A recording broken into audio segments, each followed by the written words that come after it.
Salut les investisseurs, dans cette vidéo, on va mettre à jour l'analyse quantitative de Ruby suite à la publication de son plan d'activité du premier trimestre. Abonnez-vous à la chaîne si ce n'est pas déjà fait. On commence tout de suite avec le cours de l'action Ruby. On voit que ça s'est bien repris depuis avril 2025. Que s'est-il passé? Eh bien, Bolloré et Moelis se sont renforcés au capital.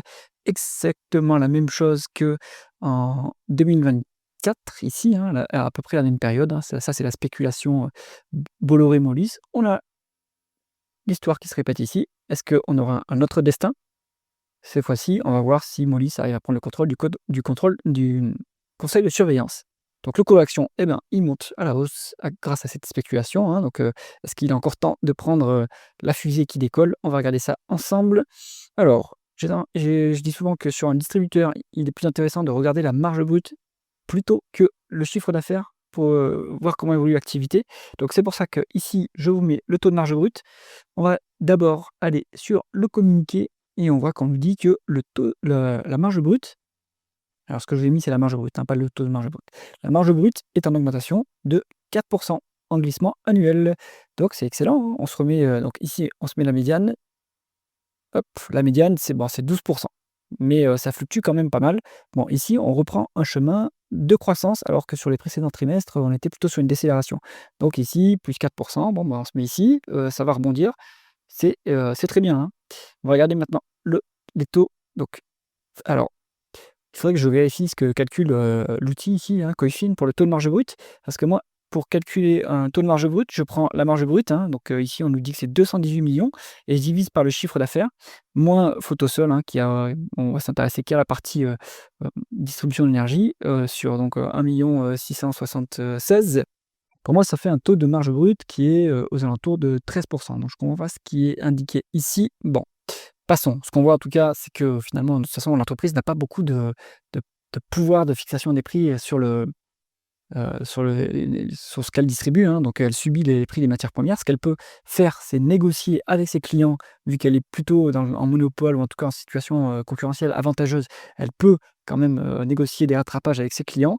Ce qui est d'ailleurs bien pour cette activité, c'est qu'elle est anticyclique avec par rapport au prix des matières premières. C'est-à-dire qu'elle gagne de l'argent quand le prix des carburants qu'elle distribue, quand le prix de la matière première, donc le bitume également ou du gaz qu'elle distribue, baisse. Parce qu'en fait, elle va pouvoir ajuster, elle va pouvoir prendre un peu plus de temps avant d'ajuster ses prix à la baisse. Donc il y a un effet retard sur cet ajustement des prix et donc bah, en attendant, elle gagne des sous sur le différentiel. Donc ça, c'est pas mal.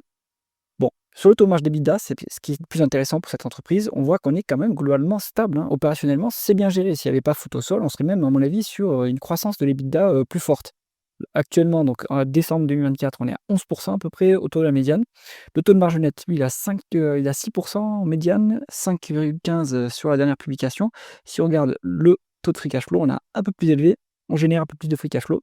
On est sur une activité qui est quand même plus mature, qui est dans une phase de maturité, donc on est plutôt en train de générer du flux plutôt que d'en réinvestir dans l'entreprise. Mais maintenant, il y a Photosol et ça, c'est assez gourmand en capital. Alors, on continue. La conversion des bénéfices nets en free cash flow. Si vous regardez, on a un trou quand même, hein, entre les bénéfices nets et les free cash flow. Pour l'instant, ils n'ont toujours pas rattrapé ce trou-là et je crois que ça vient surtout du BFR, hein. On a une variation du BFR qui fait très mal. 2,480 millions. Ça impacte les cash flows opérationnels. La dépense en capital constante, ça impacte les free cash flow. Donc ça fait mal, hein, ça fait mal au free cash flow. Si on regarde des dépreciations amortissements, en plus, on continue à dépenser énormément en capital, surtout à cause de Photosol, hein. Donc bon, bah, ça explique qu'on a un différentiel ici. Donc s'il n'y avait pas de dette, j'utiliserais les free cash flow pour valoriser Ruby, mais comme il y a de la dette, de toute façon, je préfère utiliser la valeur d'entreprise sur EBITDA. Mais voilà, méfiez-vous si vous prenez un PER pour valoriser Ruby, hein, ça surestime, hein, les bénéfices sont surestimés et donc le PER est sous-estimé. Il vaut mieux prendre le prix sur cash flow, hein, sur free cash flow. La rentabilité opérationnelle maintenant. On est sur un rendement des capitaux investis qui est à 8%, on va dire, qui est sur la médiane, hein. Donc bon, c'est pas mal, hein. C'est une activité quand même assez intensive en capital, on l'a vu, alors de plus en plus avec Photosol. À mon avis, c'est aussi pour ça que ça chute, hein. Donc on reste quand même à un niveau qui est convenable, mais si ça continue à se dégrader par la suite, on va avoir du mal à s'autofinancer et on va devoir s'endetter, de plus en plus pour financer, l'activité traditionnelle et Photosol. Donc ça, plutôt attention quand même, hein. On va regarder l'endettement maintenant. Alors il est un peu moins que ce niveau-là et là, il y a la dette de Photosol qui est incluse, mais la dette de Photosol, c'est une dette sans recours qui est logée dans des sociétés, en fait, spécifiques pour chaque projet. Donc cette dette-là, pour chaque projet, elle ne peut pas aller, les créanciers peuvent pas aller récupérer les actifs de la maison mère, hein. Donc ils sont obligés de récupérer uniquement les actifs du projet. Donc en réalité, on est sur 1,4 fois la dette nette, hors Photosol, ce qui reste raisonnable, hein, mais il faut quand même payer les intérêts de la dette Photosol. L'avantage, c'est que c'est une dette un peu ESG, donc il y a moins de enfin, les taux d'intérêt sont un peu plus bas quand même que pour la dette classique. Donc on reste à un niveau qui est soutenable pour l'instant. Maintenant, on va pas pouvoir augmenter beaucoup plus, l'endettement, hein, parce que ça va fragiliser l'entreprise et ça va surtout monter les frais financiers, ce qui va impacter le résultat net. Donc méfiance là-dessus, hein. Allez, la rémunération de l'actionnaire, ça c'est censé être le point fort de l'entreprise. Un dividende en augmentation constante, hein, qu'on voit ici. Parfois, il y a un dividende exceptionnel. Il y en a eu un avec, donc sur 2024, on a eu 200 millions de dividendes ordinaires et le supplément de la cession de la joint venture, de Ruby, stockage d'énergie, hein, qui a été cédée. Donc bon, si on prend le montant classique qui va être à peu près 200 millions, 203 millions, qui est en augmentation de plus en plus faible, hein, on est sur la moitié des free cash flow. Donc c'est soutenable à ce niveau-là. Mais il va falloir surveiller, que les free cash flow recommencent à monter bien comme il faut, hein, parce que sur la période, ici 2021, on était quand même en souffrance, hein, sur les free cash flow. Là, on recommence à gagner pas mal d'argent de cash flow, en tout cas à dégager pas mal de flux sur Ruby Énergie sur Ruby. Donc pour l'instant, on n'est pas si mal pour la rémunération de l'actionnaire. Il y a toujours eu un peu de dilution sur Ruby, ça c'est le management, l'actionnariat salarié et cetera. Bon, ça s'améliore. Maintenant, il y a moins de dilution qu'avant, mais avant, c'était pire, hein, quand même et c'était régulier, c'était constant. Maintenant, on est sur, une dilution qui est un peu plus faible parce que, bah, les managers n'atteignent pas leurs objectifs, donc ils ont pas le droit à des actions gratuites, hein, donc tant mieux en un sens, mais d'un autre côté, ça veut dire aussi que, les actionnaires, ne voient pas le cours de l'action progresser. Le rendement des actionnaires qui est calculé à l'heure actuelle, il est à 10, mais ça inclut le dividende spécial, hein. Sur 2025, on aura un dividende d'à peu près, allez, 200 millions.